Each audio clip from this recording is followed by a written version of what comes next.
সকলের পক্ষ থেকে হুজুরকে অসংখ্য অগণিত মোবারকবাদ এবং ধন্যবাদ জানাচ্ছি। দালিলিক এবং হুজুরের বাস্তব জীবনের আলোকে তিনি ওসিলা ধরার বৈধতা বিষয়টিকে অল্প সময়ের মধ্যে খুব সুন্দরভাবে চিত্রায়িত করেছেন এবং ফুটিয়ে তুলেছেন। এজন্য হুজুরকে আমরা আবারও একবার জানাচ্ছি কৃতজ্ঞতা ও মোবারকবাদ। সম্মানিত উপস্থিতি, আজকের আমাদের নির্ধারিত তৃতীয় আলোচক আর অল্প সময়ের মধ্যেই আলোচনা উপস্থাপন করবেন। আলোচনার বিষয়বস্তু হলো নূরে মুজাসসাম সাল্লাল্লাহু আলাইহি ওয়াসাল্লাম। রাসূলুল্লাহ সাল্লাল্লাহু আলাইহি ওয়াসাল্লাম আপাদমস্তক নূর, নূরে মুজাসসাম সাল্লাল্লাহু আলাইহি ওয়াসাল্লাম এই বিষয়টি নিয়ে আলোচনা উপস্থাপন করবেন দারুল উলুম আহসানিয়া কামিল মাদ্রাসার সম্মানিত সহকারী অধ্যাপক, মধ্যম আশরাফপুর জামে মসজিদের সম্মানিত খতিব, আপনাদের সকলের সুপরিচিত প্রাঞ্জল ভাষী সুবক্তা জনাব মাওলানা মোহাম্মদ আবুল বাশার। নূরে মুজাসসাম এ বিষয়ে আলোচনা নিয়ে আসছেন জনাব মাওলানা মোহাম্মদ আবুল বাশার।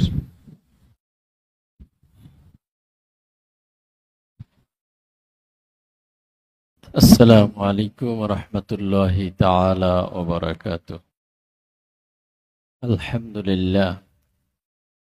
আলহামদুলিল্লাহি রাব্বিল আলামিন, ওয়াসসালাতু ওয়াসসালামু আলা সাইয়্যিদিনা মুহাম্মাদিন তাহাল আমিন ওয়া আলা আলিহি ওয়া সাহবিহি আজমাইন। أما بعد فقد قال الله جل وعلا في كلامه المجيد وفي فرقانه القديم في شان حبيبه مخبرا وآمرا إن الله وملائكته يصلون على النبي يا أيها الذين آمنوا صلوا عليه وسلموا تسليما اللهم سيدنا مولانا محمد وعلى آله سيدنا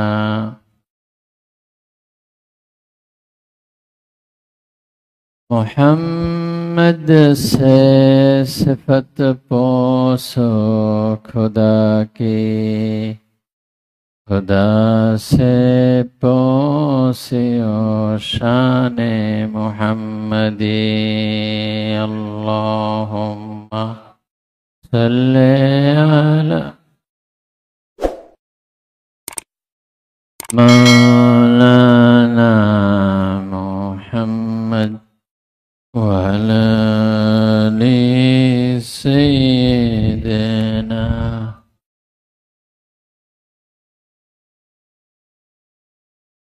مولاي صل وسلم دائما أبدا على حبيبك خير الخلق كلهم. معزز محترم واجب الاحترام شيخنا المكرم ومرشدنا المعظم حفظه الله। উপস্থিত সম্মানিত মেহমানবৃন্দ, সম্মানিত সালেক ভাইগণ, মহান আল্লাহ জুল জালালের অসীম দরবারে অসংখ্য অগণিত শুকরিয়া আদায় করছি, যিনি আমাদেরকে একান্ত অনুগ্রহ করে 12 দিন ব্যাপী পবিত্র ঈদে মিলাদুন নবী সাল্লাল্লাহু আলাইহি ওয়াসাল্লাম উদযাপন উপলক্ষে আয়োজিত মুবারক ও মুনাওয়ার মাহফিলের নবম দিবসে হাজির হওয়ার তৌফিক ইনায়েত করেছেন। এই জন্য দারাজ কণ্ঠে কালিমাতুশ শুকর পাঠ করছি আলহামদুলিল্লাহ। অসংখ্য অগণিত রব্বুল আলামিনের ইলমে যত সংখ্যা রয়েছে তত সংখ্যায় দুরূদ ও সালাম পেশ করছি, যাকে কেন্দ্র করে আজকের এই আয়োজন। আর রওজা পাকে আল্লাহ সুবহানাহু ওয়া তাআলা আমাদের পক্ষ থেকে অসংখ্য অগণিত দুরূদ ও সালামের হাদিয়া পৌঁছে দিন, আমিন। সম্মানিত উপস্থিতি, রাসূল করিম সাল্লাল্লাহু আলাইহি ওয়াসাল্লাম নূরে মুজাসসাম। নূরে মুজাসসাম মানে কি? নূরে মুজাসসাম, মুজাসসাম শব্দটা জিসিম থেকে, তার আপাদ মস্তক তিনি নূর ছিলেন। আল্লাহর হাবিব সাল্লাল্লাহু আলাইহি ওয়াসাল্লাম আর সৃষ্টি উপাদানের মাঝে নূর ছাড়া আর কিছুই ছিল না। এটাই হচ্ছে নূরে মুজাসসাম। আপাদ মস্তক আল্লাহর হাবিব সাল্লাল্লাহু আলাইহি ওয়াসাল্লাম নূর ছিলেন। কে বলেছেন তাকে নূর? আল্লাহ তাআলা বলেছেন। কে বলেছেন? রাসূলুল্লাহ সাল্লাল্লাহু আলাইহি ওয়াসাল্লাম নিজে বলেছেন। আর কে বলেছেন? সাহাবায়ে কেরাম বলেছেন, তাবেঈনে কেরাম বলেছেন, আইম্মা মুজতাহিদিন তারা নূর বলেছেন। নূরের বিপরীত যেটা মানুষ সাধারণত চিন্তা করতে পারে সেটা হচ্ছে মাটি। সেই মাটি কে বলেছেন? আল্লাহ বলেন নাই, আল্লাহর রাসূল বলেন নাই, কোন সাহাবী বলেন নাই, কোন ইমাম বলেন নাই। এখন আপনি কার সাথে থাকবেন? আল্লাহর কথা মানবেন নাকি মসজিদের ইমাম সাহেব, অমুক জামিয়ার মুফতি সাহেব, অমুক আলেম সাহেব, অমুক মসজিদের খতিব সাহেব? উম্মার কোন ইমাম যেটা বলেন নাই সেটা যদি মসজিদের ইমাম সাহেব বলে, সেটা গ্রহণযোগ্য হবে? কখনোই গ্রহণযোগ্য হবে না। এরকম একটা বিদআতি আকীদা আমাদের মাঝে ছড়িয়ে দেয়া হয়েছে, সম্পূর্ণ বিদআতি আকীদা, যেটা কোরআনের সাথে সাংঘর্ষিক। আমরা আগেই বলেছি ওটাই বিদআত হবে যেটা কোরআনের সাথে কি হবে? সাংঘর্ষিক হবে।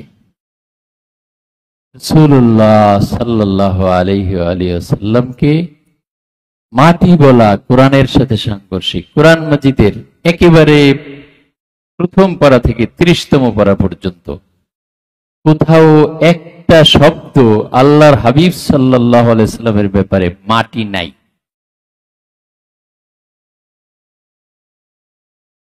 মাটি, আর তুরাব, তিন, ওয়াহাল ইত্যাদি কোন শব্দ যেগুলো মাটি বুঝায় এমন কোন শব্দ আল্লাহ সুবহানাহু ওয়া তাআলা তার হাবিব সাল্লাল্লাহু আলাইহি সাল্লামের শানে ব্যবহার করেন নাই। আমি যদি বলি মাটি, তাহলে আমি কার সাথে সাংঘর্ষিক কথা বললাম?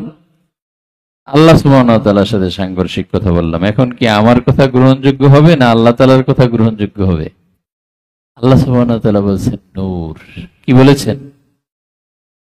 বলেছেন সিরাজ, বলেছেন মুনির। কয়টা বলেছেন? একটা নূর, আর একটা সিরাজ, আর একটা মুনির। আল্লাহ তাআলা তার হাবিবকে বলেছেন নূর, সিরাজ, মুনির। নূর তো আমরা বুঝি, নূর। সিরাজ মানে হচ্ছে বাতি, কুফি, যেমন মোমবাতি। আর মুনির হচ্ছে যেটা নূর বিকিরণ করে, শুধু নিজে আলোকিত এমন নয়, অন্যকেও আলো প্রদান করে, তাকে বলা হয় মুনির। এখন কোরআন বলল নূর, সিরাজ, মুনির। আমরা যদি সেটা না বলে এর বিপরীত কিছু বলি, তাহলে সেটা কি হবে? বিদআত। কুল্লু বিদআতিন দলালা, সেটা হবে গুমরাহি, সুস্পষ্ট গুমরাহি। রাসূলুল্লাহ সাল্লাল্লাহু আলাইহি সাল্লাম হাদিস শরীফের মাঝে বলেছেন, কি বলেছেন? ইয়া জাবের, ইন্নাল্লাহা ক্বাদ খালাকা নূরা নাবিয়্যিকা মিন নূরি।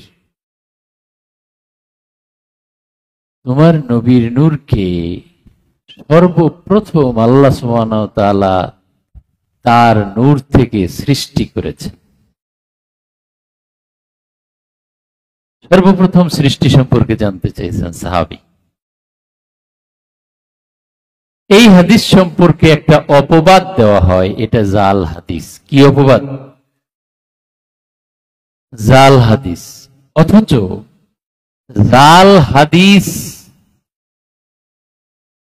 জাল হাদিসের জন্য যত কিতাব লেখা হয়েছে, কোন একটা জাল হাদিসের কিতাবে এই হাদিসটা নাই। আপনি যেটাকে জাল বলবেন সেটা জাল হাদিসের কিতাবে থাকতে হবে না? আল মাওদুআতুল কুবরা মোল্লা আলী কারি রাহিমাহুল্লাহ লিখেছেন। ইমাম সুয়ুতী রাহিমাহুল্লাহ আল্লাহ আলিল মাসনুআ ফিল আহাদিসিল মাওদুআ লিখেছেন। এরকম আরো যে ইমামরা জাল হাদিসের কিতাব লিখেছেন, কোন একটা কিতাবে এই হাদিস নাই। এর বিপরীতে আইম্মা, যুগে যুগে যারা হাদিসের ইমাম ছিলেন, তারা তাদের কিতাবে এই হাদিস দলিল হিসেবে উপস্থাপন করেছেন। আল ইস্তিদলালু বিহাদিসিন মিন ইমামিন মিনাল আইম্মা তাসহিহুন লাহু। যখন কোন ইমাম কোন হাদিসকে দলিল হিসেবে উপস্থাপন করেন, তখন একথার অর্থ হচ্ছে ওই ইমাম ওই হাদিসকে সহিহ মনে করেন। এই হিসেবে ইমাম কাস্তাল্লানী রাহিমাহুল্লাহ তিনি এই হাদিস উল্লেখ করেছেন। তার মানে তার কাছে এই হাদিস গ্রহণযোগ্য, সহিহ।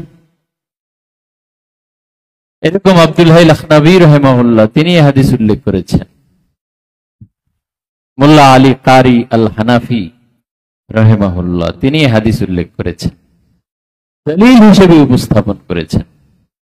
এরকম জগৎ বিখ্যাত মুহাদ্দিস তারা একটা জাল হাদিসকে দলিল হিসেবে উপস্থাপন করতে পারেন?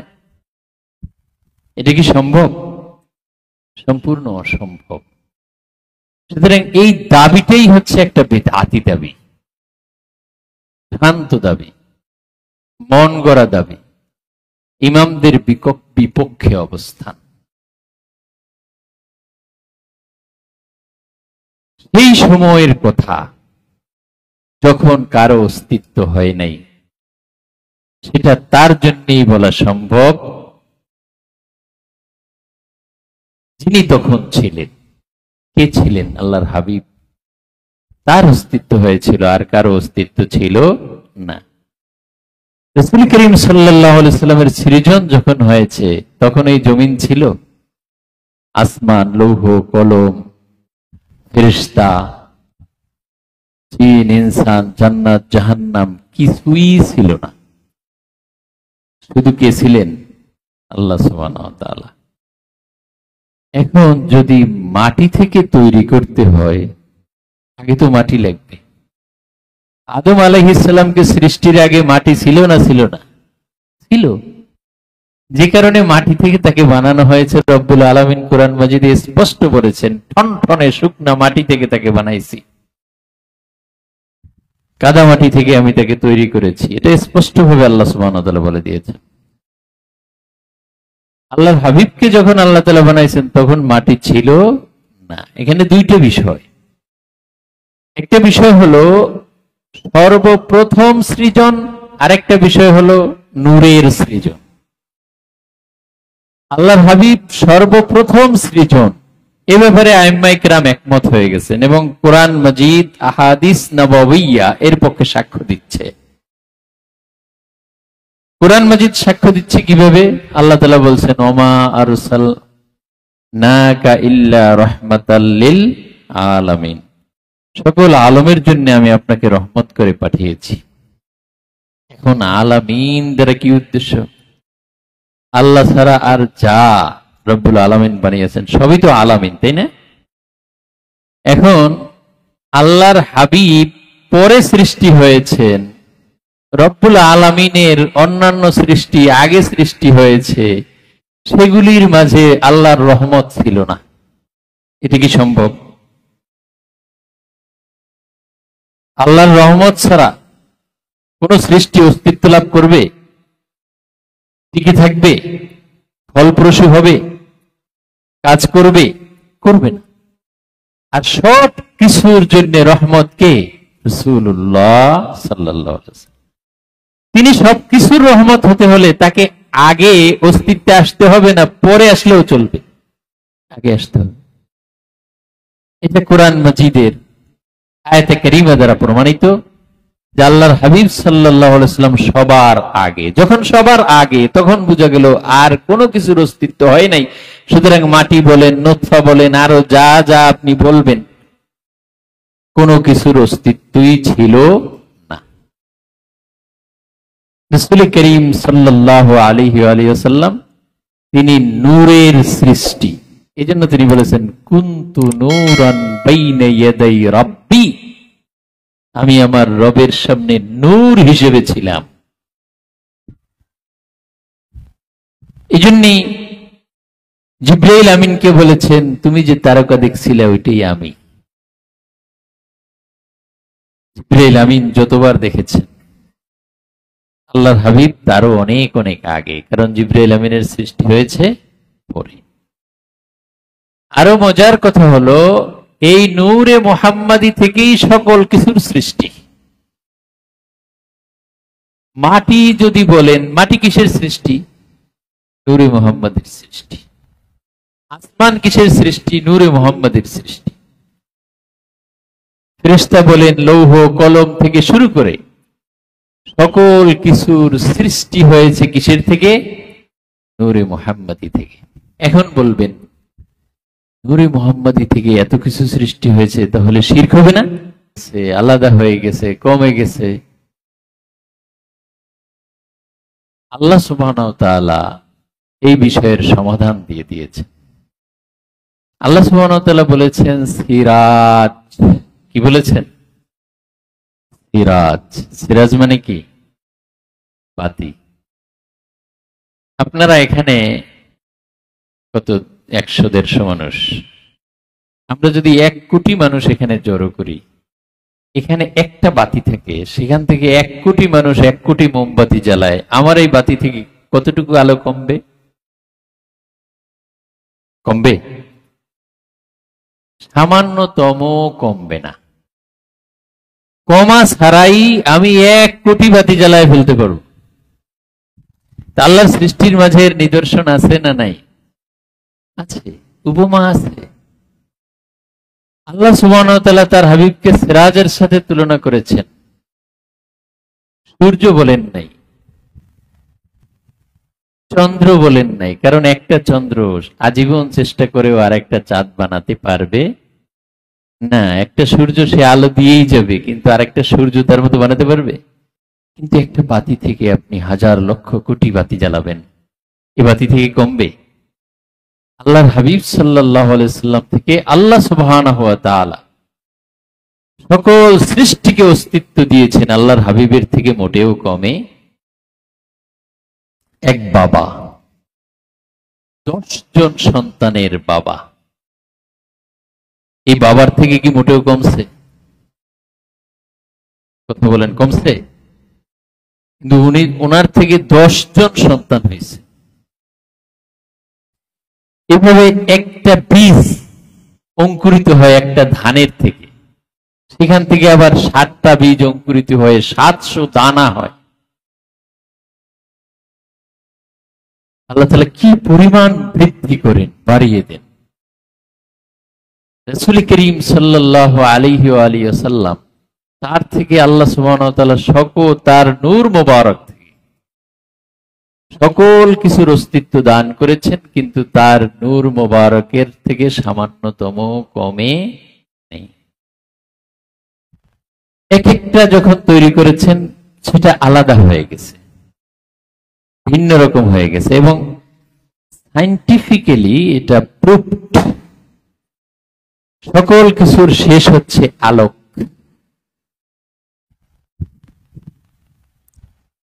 যেটা নিয়ে আপনি গবেষণা করবেন লাস্ট গিয়ে কি? আলো। কারণ নূর থেকে আসছে সবকিছু, নূরের বাইরে আর কিচ্ছু নেই। কিন্তু আল্লাহর হাবিবের নূর স্পেশাল। আউয়ালু নুকতাতিল ফাইদিল ইলাহি, রব্বুল আলামিনের ফয়েজের সর্বপ্রথম কেন্দ্রবিন্দু, যে কারণে তিনি স্পেশাল। তিনি আপাদমস্তক নূর, সৃজনে নূর, ছিলেন নূর হিসেবে বিভিন্ন আকৃতিতে, দুনিয়ায় আসবেন সেটাও নূর হিসেবে। আদম আলাইহিস সালামের পৃষ্ঠদেশে তাকে স্থাপন করে দেয়া হলো। তিনি আদম আলাইহিস সালামের পৃষ্ঠদেশে, আদম আলাইহিস সালাম যখন আসছেন তখনই দুনিয়াতে আসছেন নূর হিসেবে, আদম আলাইহিস সালামের পৃষ্ঠদেশে। তারপরে শীস আলাইহিস সালামের কাছে তিনি ট্রান্সফার হয়েছেন। ওয়া তাকাল্লুবাকা ফিস সাজিদিন, রব্বুল আলামিন বর্ণনা করেছেন, হাবিব আপনি যে স্থানান্তরিত হয়েছেন সেটা আমি দেখেছি। এভাবে যুগ পরম্পরায় আম্বিয়া আলাইহিমুস সালামের মাধ্যমে তিনি ট্রান্সফার হতে হতে হতে হতে যাদের মাধ্যমে ট্রান্সফার হয়েছেন প্রত্যেকে ছিলেন সাজদাকারী, এক আল্লাহ বিশ্বাসী।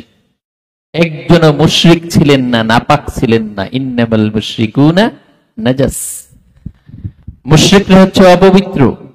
আল্লাহর হাবিবের নূর মোবারক হচ্ছে পুত পবিত্র, মহাপবিত্র। আল্লাহর হাবিব এত পবিত্র, তার কদম মোবারক জমিনে পড়ার সাথে সাথে আল্লাহ সুবহানাহু ওয়া তাআলা তামাম জমিনকে মসজিদ বানিয়ে দিয়েছেন।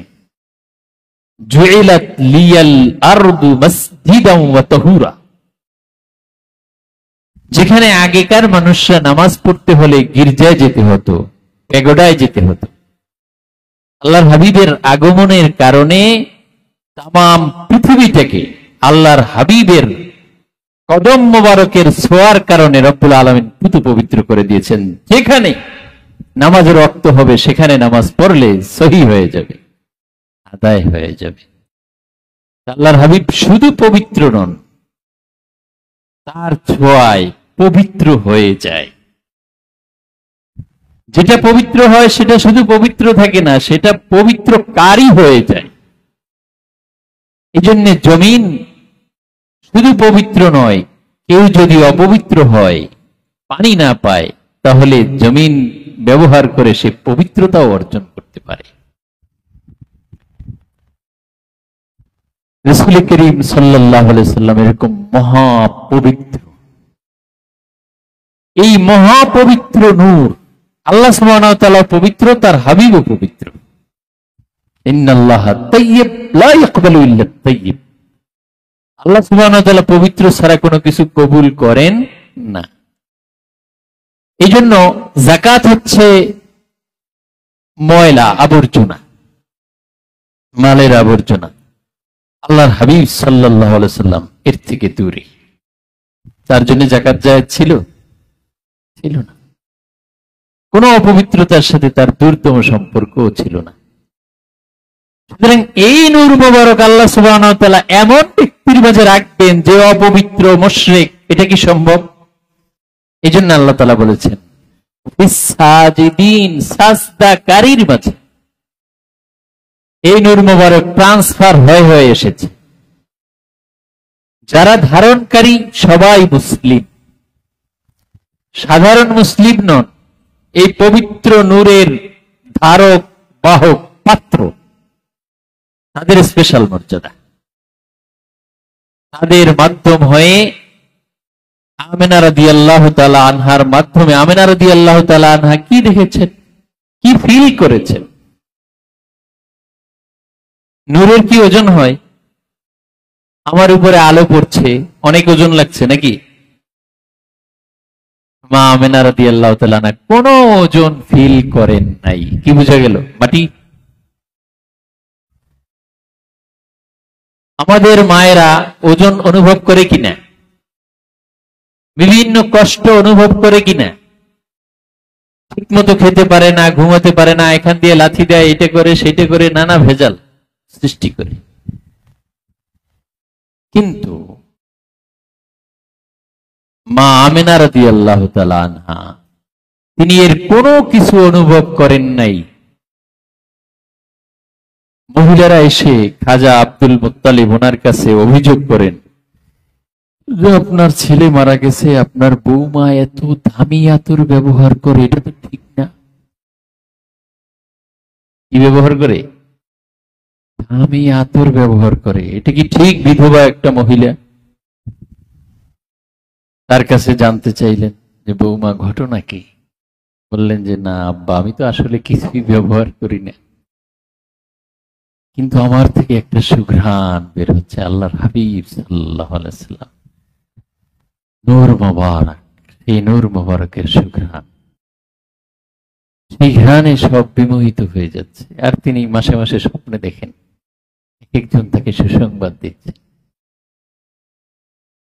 তার মাঝে ভালো লাগা কাজ করে, খারাপ লাগা কোনো কিছুই তার মাঝে নাই, কোনো ফিজিক্যাল কোনো সেন্স নাই, কিভাবে আছেন? কি প্রমাণ করে? তার মা সহ যারা সেখানে ছিলেন, শেফা রাদিয়াল্লাহু তাআলা আনহা তিনি ছিলেন, আরো একজন ছিলেন, ওনারা সবাই বলতেছেন খারাজা মিনহা নূর, কি বের হয়েছে?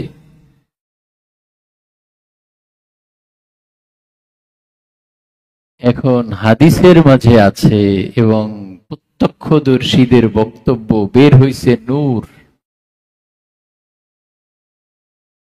আর একজন মসজিদের ইমাম সাহেব উনি বললেন মাটি। কোনটা মানবো আমরা? প্রত্যক্ষদর্শীর কথা মানবো, নাকি ওই হুজুর যে কোরআনের একটা শব্দ মাটির বলতে পারে নাই, বের করতে পারে নাই এবং কিয়ামত পর্যন্ত পারবে না? মারফু কোন হাদিসে রাসূলুল্লাহ সাল্লাল্লাহু আলাইহি সাল্লাম মাটির তৈরি এ কথা বলেছেন এরকম কোন হাদিস দেখাতে পারবে না। একটা মাকতু হাদিস উপস্থাপন করে। কেমন হাদিস? মারফু, মাওকুফ, মাকতু। মাকতু হচ্ছে 3 নম্বরে। একজন তাবিঈ কাব আল আহবার, ওনার থেকে বর্ণনা। এখন আপনি মারফু হাদিস যেখানে পাচ্ছেন, ইয়া জাবির ইন্নাল্লাহ ক্বাদ খালাকা নূরা নাবিয়্যিকা মিন নূরিহি, সেই মারফু হাদিস আপনি নেবেন না মাকতু হাদিস নেবেন?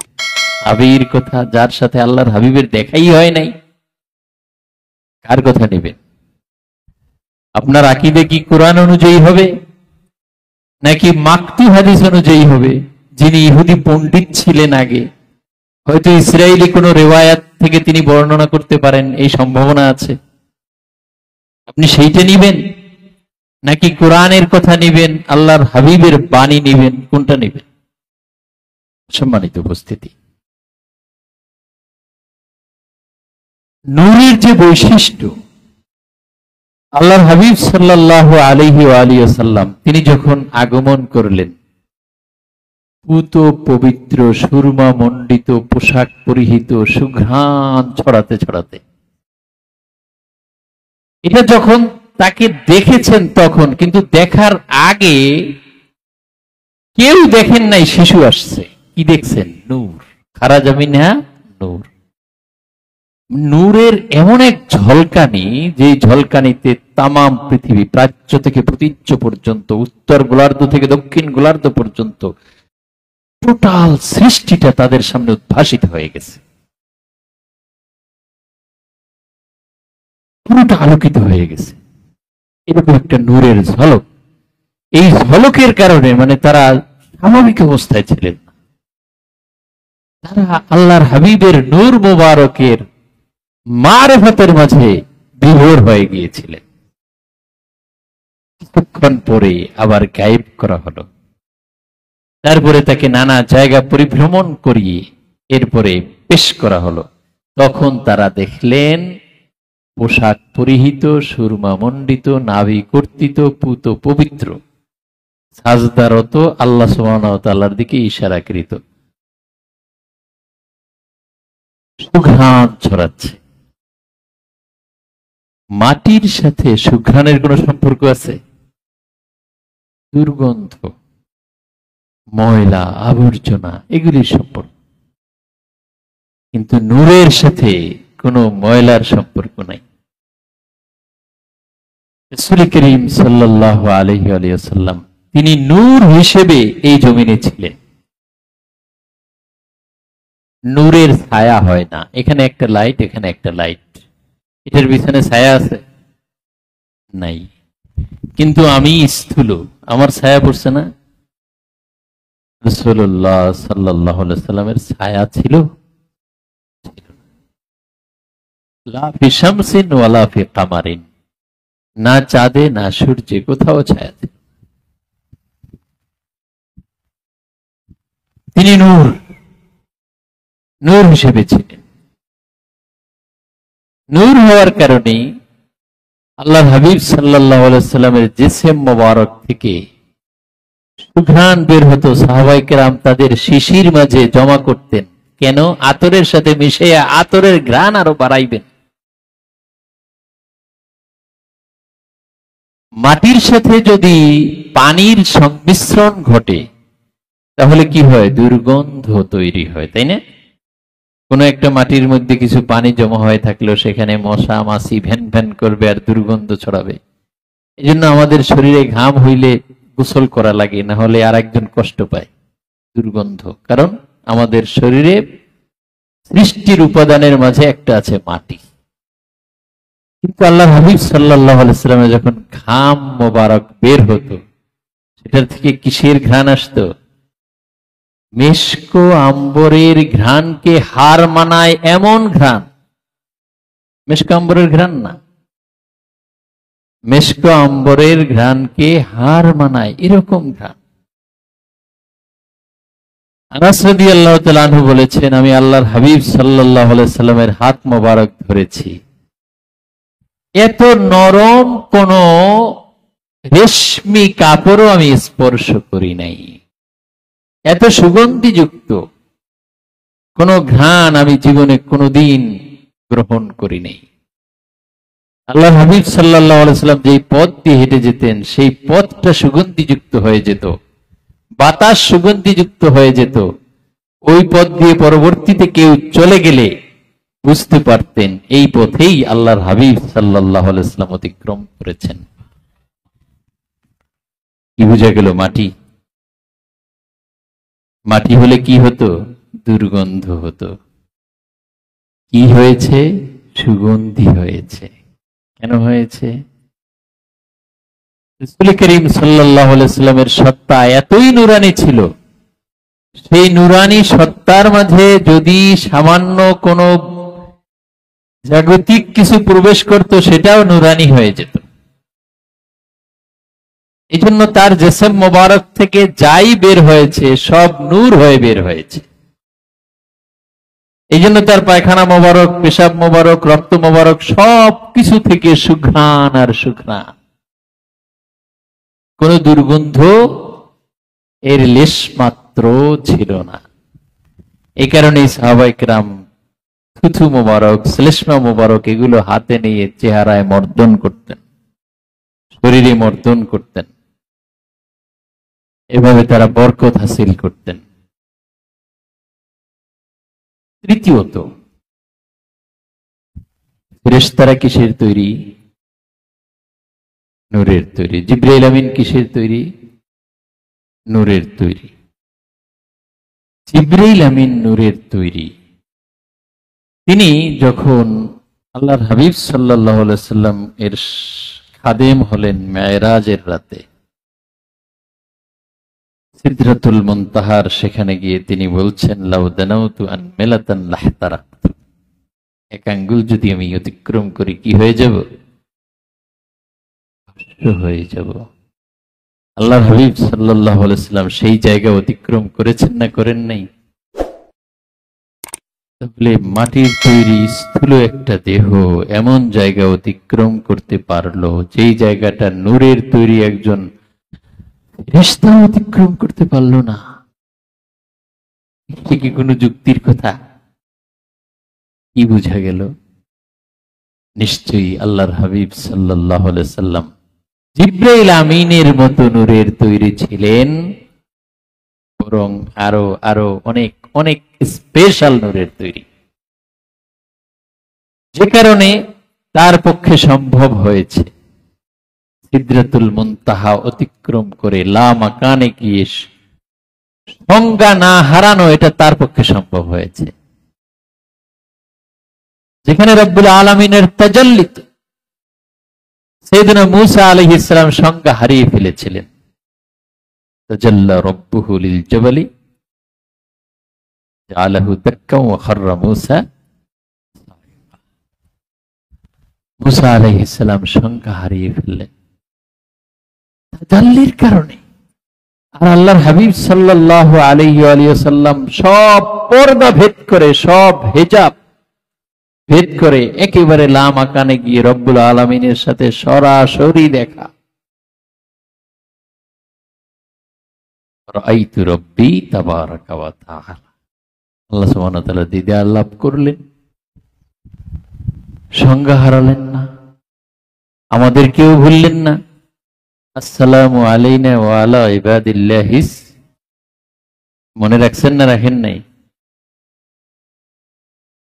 আমরা নতুন কিছু দেখলে কি হয়ে যায়, পেরেশান হয়ে যায়, অনেক কিছু মনে থাকে না। কিন্তু আল্লাহর হাবিব সাল্লাল্লাহু আলাইহি সাল্লাম স্বাভাবিক ছিলেন না অস্বাভাবিক? মাটির তৈরি স্থূল দেহের জন্য এটা কি সম্ভব? সম্পূর্ণ অসম্ভব। রাসূল করিম সাল্লাল্লাহু আলাইহি ওয়া সাল্লাম তার জিসম মুবারকে ছিল 4000 যুবকের শক্তি। কয় হাজার? একজন যুবকে যদি 4টা বিয়ে করতে পারে, 4000 যুবকের শক্তি যার গায়ে, তার কতটা বিয়ে করার বৈধতা আছে? 16,000। ঠিক না? রাসূল করিম সাল্লাল্লাহু আলাইহি ওয়া সাল্লাম তার জিসম মুবারকে 40 জন জান্নাতি যুবকের শক্তি ছিল। তার সাথে কেউ কোনোদিন পারে নাই। মাটির তৈরি স্থূল দেহ হলে না হয় একজনের গায়ে 2 জনের শক্তি হওয়া সম্ভব, ঠিক না? একজনের গায়ে 4000 মানুষের শক্তি হওয়া কি সম্ভব? মাটির তৈরি একজন মানুষ, সে আরেকজন মানুষের সাথে একই রকম সব সময় থাকতে হবে। আমি যদি 5 ফুট 9 ইঞ্চি লম্বা হই, যখন আমি 5 ফুট 10 ইঞ্চি লম্বা একজন মানুষের কাছে গিয়ে দাঁড়াবো, আমাকে ছোট দেখা যাবে না বড়? ছোট দেখা যাবে। কিন্তু হাদিস শরীফ প্রমাণ করছে রাসূল করিম সাল্লাল্লাহু আলাইহি ওয়াসাল্লাম ছিলেন মধ্যম গড়নের। যত লম্বা মানুষের সাথে তিনি দাঁড়াতেন, তার মস্তক মোবারক সবার চেয়ে উঁচু দেখা যেত। মাটির জন্য এটা সম্ভব? প্রসারিত হবে। কিন্তু নূরের জন্য সম্ভব না অসম্ভব? সম্ভব। নূরের পক্ষে এটা সম্ভব, কিন্তু মাটির পক্ষে সম্ভব। তিনি নুরানি সত্তা হওয়ার কারণে দিনের পর দিন ইফতার না করে রোজা রেখেছেন। সম্ভব না অসম্ভব? ফেরেশতারা নূরের তৈরি খায় না, কি দুর্বল হয়ে গেছে? এটা তার পক্ষে সম্ভব। কিন্তু মাটির তৈরি আমরা সাধারণ মানুষ, না খেলে কি হয়ে যাব? দুর্বল হয়ে যাব, রোজা রাখতে পারবো না। আল্লাহ হাবিব সাল্লাল্লাহু আলাইহি সাল্লামের প্রত্যেকটা কার্যক্রম নুরানিয়াতের সাথে সম্পর্ক, ঊর্ধ্ব জগতের সাথে সম্পর্ক। এই জন্য তিনি দুনিয়ায় বসে আসমানের কর্মর শব্দ শুনতেন, দুনিয়ায় বসে জিবরাইল আমিনের সাথে নিয়মিত তার সাক্ষাৎ, তার কোনো ক্ষতি হয় নাই। ইবনে আব্বাস রাদিয়াল্লাহু আনহুমা একবার দেখেছেন আল্লাহর হাবিব বলেছেন, তুমি শেষ বয়সে তোমার দৃষ্টিশক্তি চলে যাবে। ঠিকই তার দৃষ্টিশক্তি চলে গিয়েছিল, কিন্তু আল্লাহর হাবিব সাল্লাল্লাহু আলাইহি সাল্লামের কোনো অসুবিধা হয়েছে? হয়নি, কারণ তিনি নূরের তৈরি। এখন যারা বলতে চায় বিপরীত কথা, তাদের দলিল কি? তাদের একমাত্র দলিল বাশারুম মিসলুকুম। একমাত্র দলিল কি? বাশারুন অর্থ কি? চামড়া, চামড়া। আল্লাহ সুবহানাহু ওয়া তাআলা মানবের যে বেশ, মানব রূপ, সেই রূপটা তাকে দান করেছে। রব্বুল আলামিন জিবরাইল আমিনের ব্যাপারে ওই বাশার শব্দ বলেছেন। এখন বাশার দিয়ে যদি মাটি বুঝায়, তাহলে জিবরাইল আমিন কিসের তৈরি হবেন? এটা কি সম্ভব? তাহলে বাশার অর্থ মাটি, এটা হচ্ছে একটা গণ্ড মূর্খতার কথা, এটা কোনো ডিকশনারিতে নাই, তাদের মন গড়া কথা। বাশার মানে মানবীয় রূপ, মানবীয় ছুরা। মানব হিসেবে আল্লাহ সুবহানাহু ওয়া তাআলা তাকে পাঠিয়েছেন, তিনি নূরানী মানব। আল্লাহ তাআলা তাকে নূর বলেছেন, আবার বাশার বলেছেন। আল্লাহ বলেছেন, আমাদেরকে বলতে বলেছেন। নবীদেরকে বাশার বলা এটা কাফেরের স্বভাব। আল্লাহ তাআলা বলছেন, আমরা ঠিক অঠিক বললে কোনো লাভ নেই। কাফেররা নবীদেরকে বলতো, মা আনতুম ইল্লা বাশারুম মিসলুনা, তোমরা আমাদের মতো মানুষ। এই কথা কারা বলতো? ঈমানের কথা, এটা কোনো মুমিনের কথা না। কোন ঈমানদার, কোন সাহাবী আল্লাহর রাসূলকে আমাদের মতো মানুষ বলেছে? বলে নাই, কোনো প্রমাণ নাই। কিন্তু এটা হচ্ছে বেঈমানদের কথা, কাফেরদের কথা। তারা নবীদেরকে ইনসাল্ট করার জন্য তারা নিজেদের মতো মানুষ বলেছে। কিন্তু এই মানুষ, রজুল, বাশার কোরআন মাজিদে এবং সহিহ হাদিসে ফেরেশতাদের ব্যাপারেও ব্যবহৃত হয়েছে। সুতরাং বাশার এবং রজুল এই শব্দ কখনোই মাটি প্রমাণ করে না। তাহলে আমরা বুঝতে পারলাম যে পবিত্র কোরআন এবং সুন্নাহ এবং বাস্তবতা সবকিছুর নিরিখে এবং যুক্তির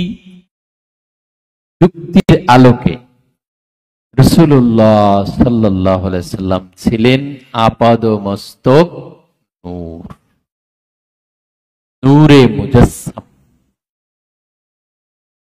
তার এই হাত মোবারক যখন কেউ স্পর্শ করত, তখন এই হাত মোবারককে পাইত রেশমি কাপড়ের চেয়েও আরো নরম, মোলায়েম। মাটির তৈরি কেউ এরকম হবে? মুজাদ্দিদ আল ফিসানি শেখ আহমদ সিরহিন্দি আল ফারুকি রাদিয়াল্লাহু তাআলা আনহু তার মাকতুবাত শরীফের মাঝে বলেছেন, আল্লাহর হাবিব সাল্লাল্লাহু আলাইহি সাল্লামের কায়া ছায়ার চেয়েও সূক্ষ্ম। আল্লাহর হাবিবের কায়া ছায়ার চেয়েও সূক্ষ্ম। সুতরাং কিভাবে তার ছায়া হবে?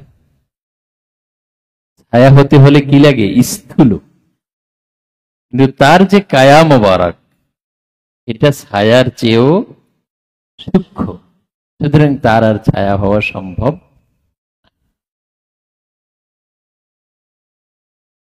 যুগে যুগে ইমামগণ কি বলেছেন রাসূলুল্লাহ সাল্লাল্লাহু আলাইহি সাল্লামের সৃজন সম্পর্কে, এই ব্যাপারে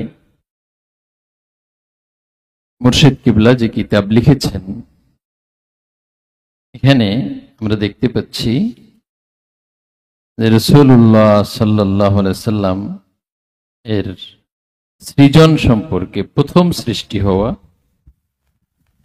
এবং তিনি নূরের সৃষ্টি হওয়া, এই সম্পর্কে 61 জন ইমামের মত একত্র করা হয়েছে। সাহাবায়ে কেরামের যুগ থেকে শুরু করে একেবারে এই কাছাকাছি সময় পর্যন্ত। তারপরে পাক ভারত উপমহাদেশের 30 জন মনীষী, তাদের মতামত উল্লেখ করা হয়েছে। আমরা 2-4টি মতামত এ পর্যায়ে দেখব যে ইমামগণ আসলে কি বলেছেন।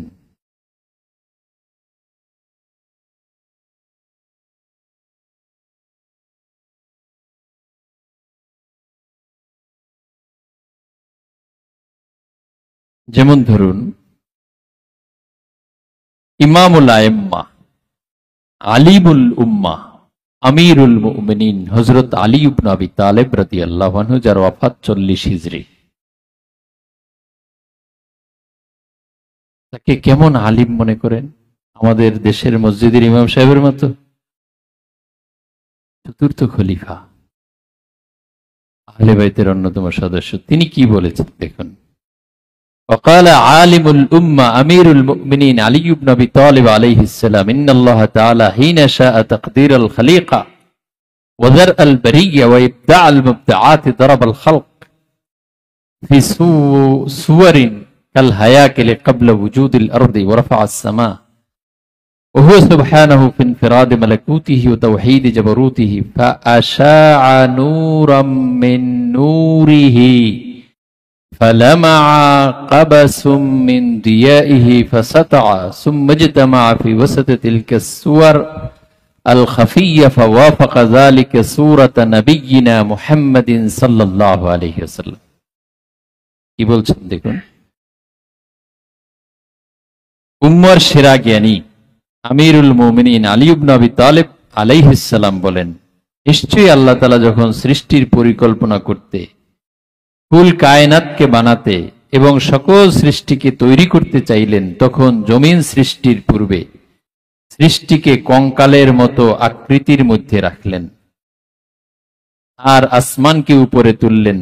তখন আল্লাহ সুবহানাহু ওয়া তাআলা তার মালাকুতে একা, তার জাবারুতেও শুধু তিনি, অতঃপর তার নূর থেকে কিছু নূর বিচ্ছুরিত করলেন। তারপর উহার আলোর এক মুষ্টি উজ্জ্বল জল করে উপরে উত্থিত হলো। তারপর তা ওই গোপন আকৃতি সমূহের মাঝখানে এসে জড়ো হলো। তখনই তা আমাদের নবী মুহাম্মদ সাল্লাল্লাহু আলাইহি সাল্লামের আকৃতিতে পরিণত হলো। অতঃপর আল্লাহ তাআলা বললেন, আর আপনি হচ্ছেন মনোনীত নির্বাচিত, আমি আপনাকে আমার নূরের আমানত স্থল এবং আমার হেদায়েতের খনি বানিয়েছি।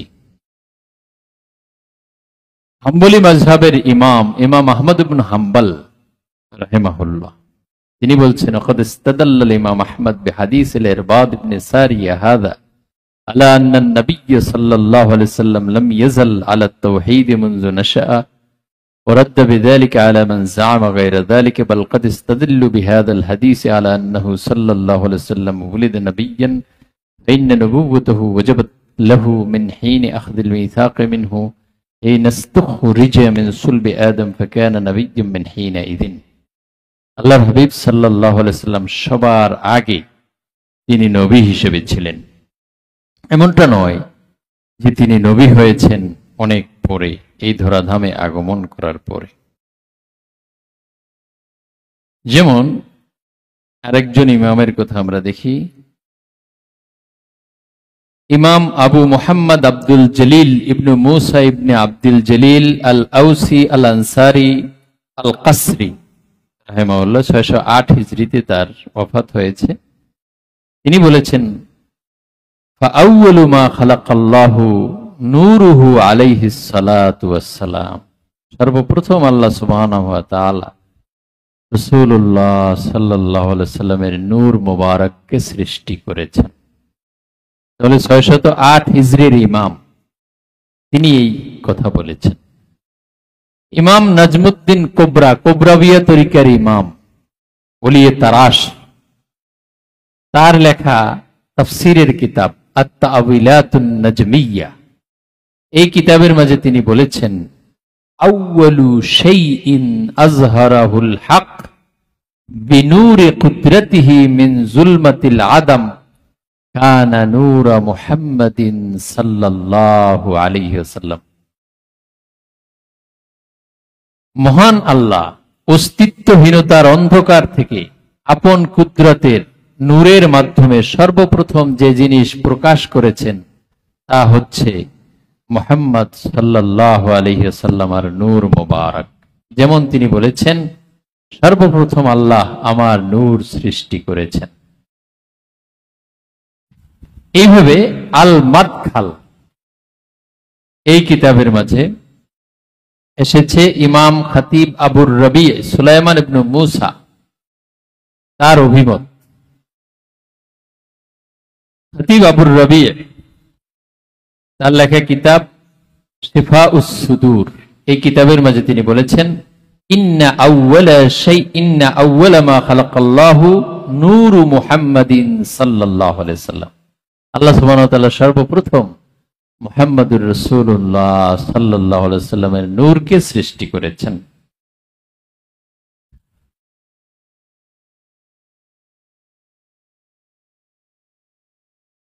এইভাবে যুগে যুগে বিভিন্ন ইমাম তারা এই একই মত পোষণ করেছেন। যেমন ইমাম আবুল হাসান আলী ইবনে আব্দুল্লাহ ইবনে আব্দুল জব্বার আশ-শাযিলি আল-হুজালি 656 হিজরিতে তার ওয়াফাত হয়েছে। তিনি জাওয়াহিরুল বিহার এই কিতাবের মাঝে তার রেফারেন্সে উল্লেখ করা হয়েছে তার মতামত। নাসিমুর রিয়াজ ফি শারহ শিফা এই কিতাব থেকে জাওয়াহিরুল বিহার এই কিতাবের মাঝে আল্লামা ইউসুফ নাবাহানী রাহিমাহুল্লাহ তিনি উল্লেখ করেছেন, ফাইন্নাল কুল্লা খুলিকু মিন নূরিহি সাল্লাল্লাহু আলাইহি ওয়াসাল্লাম, সকল কিছু সৃজিত হয়েছে আল্লাহর হাবিবের নূর মোবারক থেকে। এভাবে ইমাম ইবনুল হজ্জ আল মালিকি, মালিকি মাযহাবের একজন ইমাম, তিনি আল মাদখাল তার লেখা কিতাব, এই কিতাবে তিনি বলেছেন, ইন্না আউওয়ালা মা খালাকাল্লাহু নূরু মুহাম্মাদিন সাল্লাল্লাহু আলাইহি ওয়াসাল্লাম। আল্লাহ সুবহানাহু ওয়া তাআলা সর্বপ্রথম কি তৈরি করেছেন? মুহাম্মদ সাল্লাল্লাহু আলাইহি ওয়াসাল্লামের নূর মোবারক। তো যাই হোক, এইভাবে 61 জন ইমামের মতামত এখানে আমরা পাবো। আমরা এগুলো আমাদের কাছে আমাদের সংগ্রহে আছে, যারা আমরা সংগ্রহ করিনি আমরা অতি দ্রুত সংগ্রহ করব, কারণ 2-3 দিন পরেই কিন্তু দাম 20 টাকা বেড়ে যাবে।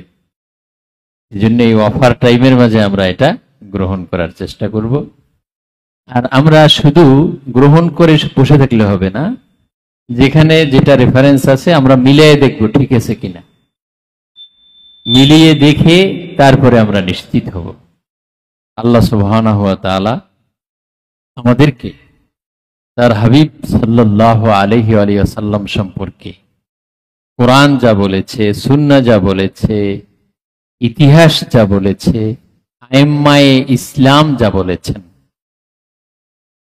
তার পক্ষে থাকবার তৌফিক এনায়েত করুন, এবং আধুনিক বাতিল আকীদা প্রচারকারী তাদের বাতিল মতামত, দর্শন এবং বেদাত থেকে বেঁচে থাকবার তৌফিক এনায়েত করুন। আমিন। আসসালামু আলাইকুম ওয়া রাহমাতুল্লাহি তাআলা ওয়া বারাকাতুহু।